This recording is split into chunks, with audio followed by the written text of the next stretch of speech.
So here a while back, I was digging into the nature of the relationship between the vice president and Peter Thiel.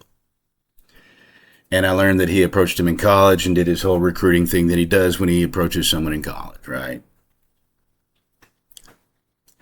Then I just sort of found out what all that entailed. So Peter Thiel pretty much owns JD Vance, his little botchy bozzy bitch boy. I don't know if he like was his fuck boy for a while, and that's how he got into the crew. That's how it seemed to work from everything I've read, or if they had a different deal from every other person that Peter Thiel ever dragged up out of the streets. Probably something different. But anyway, we're going to talk about that kind of stuff today. It's going to be a good time. Send it. All right, I'm going to start by reading you a handful of headlines here just to illustrate the fucking absurdity of this situation. First one, USS Benfold loses power for 4 days in South China Sea.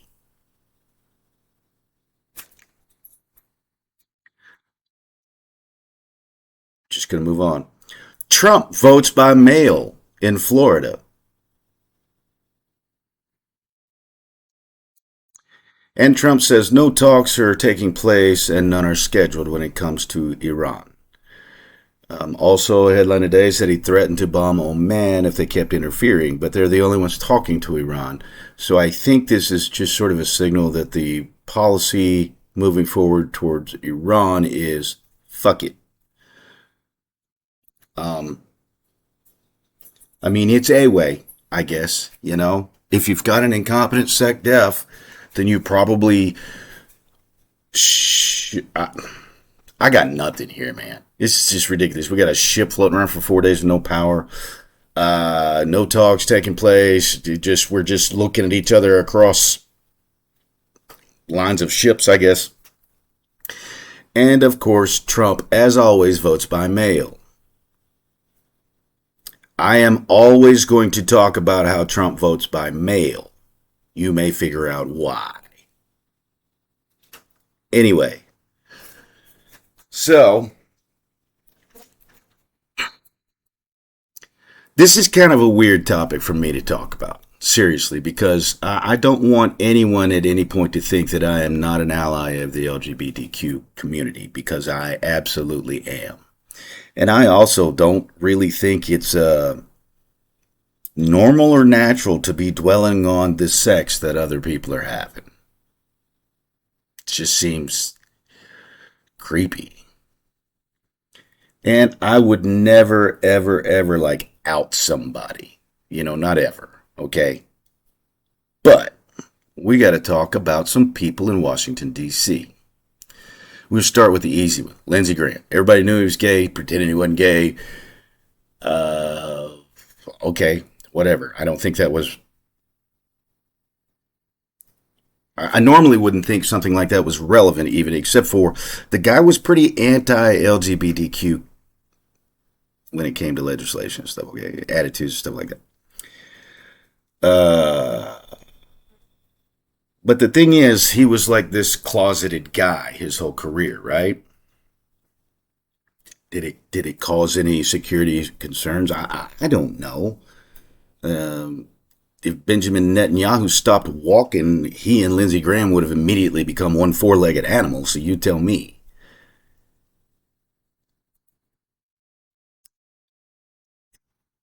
The security risk is not in being gay. The security risk is in having deep, dark secrets that you hide from the world. Okay? I want to make that clear now. But I understand being gay and not telling people for your own safety, for family reasons, whatever you got. I get it, man. But then to pursue legislation that was bad for the community, that's a special kind of rotten. And so we've got Stephen Miller, Josh Hawley, Mike Johnson, and Tom Cotton all hanging out in that little cloud of rumor and innuendo and sealed court records and male prostitutes talking all over Reddit and all this stuff. And again, this is not about how you choose to spend your free time, who you choose to love or have sex with or anything. But I mean, like, they're the Clarence Thomases of the goddamn LGBTQ community. I got it. One thing, you hide from shit, but if you're going to actively pursue tearing down the protections for people, and if you were being honest with the world, you are one of those people. You see how fucked up that is, right? And so it's something that has to be talked about. It's something that has to be addressed. We are so interested in everything going on in other people's bedrooms or what's in their pants in this fucking country, which is ew. But then we don't talk about stuff like this. We don't talk about the guy who came out all over the internet last year and said he would testify in court that he was a male prostitute and Mike Johnson used to hire him on the regular. There was a donor that apparently slept with a good Senator Cotton and his wife caught him, and so they had to seal the divorce records to keep it from getting out. And Josh Hawley, apparently all over Washington with his stuff. You know, I mean,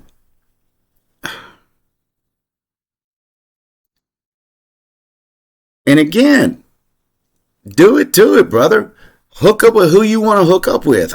That's not the topic. It's this dirty little secret thing that they play with it, and it's the I don't know what kind of weird ass psychological shit's going on with these guys, because they hate on that community a lot. So, I don't get it, but I do know this. They're masking, they're lying about who they are. They will talk mad shit about Pete. They will talk crazy shit about anybody from that community. They will pursue the tearing down of protections for that community. They will pursue legislation that overturns protections that already exist. They don't want gay marriage to be a thing. They don't really want gay to be legal at all, which is...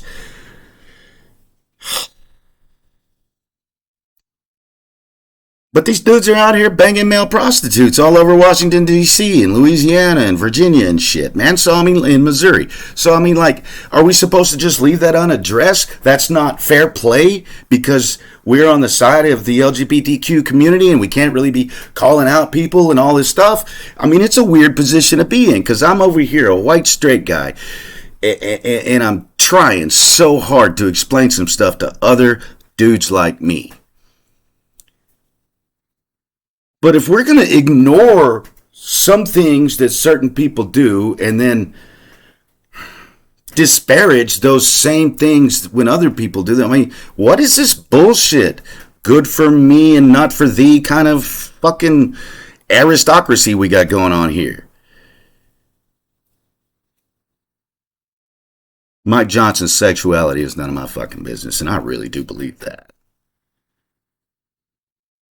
But what the fuck is he doing, It's the same to me as saying, I'm a proud American, but Israel is first. You're talking out of both sides of your fucking mouth there, man. Just make up your mind who you are and be that, but don't,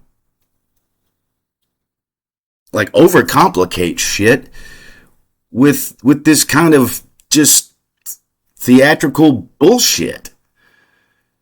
Man, Tom Cotton could divorce his wife right now and come out, and it wouldn't affect much of anything. I mean, there's a few old rednecks wouldn't vote for him, but the truth is, he's going to carry who he's going to carry anyway. So it's not that. It's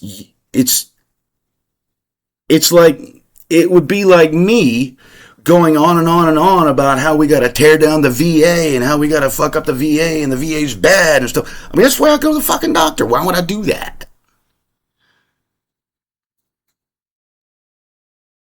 It's just nastiness to get us to be nasty to each other. It's just The shit they put out there is just to stir the pot with us and pit us against each other. They don't believe the shit they say to you. And I think that really is the point to me.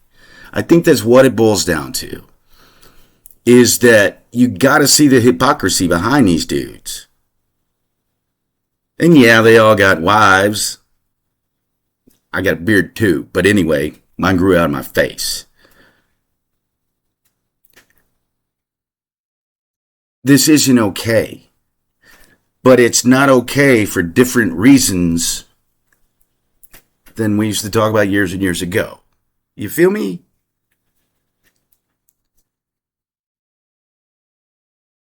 Go take a look at what Stephen Miller does, how much money he spends to attack the LGBTQ community. Listen to things that Tom Cotton and Mike Johnson and Josh Hawley have said. And then you just get on the internet and look to see what I'm talking about. It's all over the place. There's no real secret here.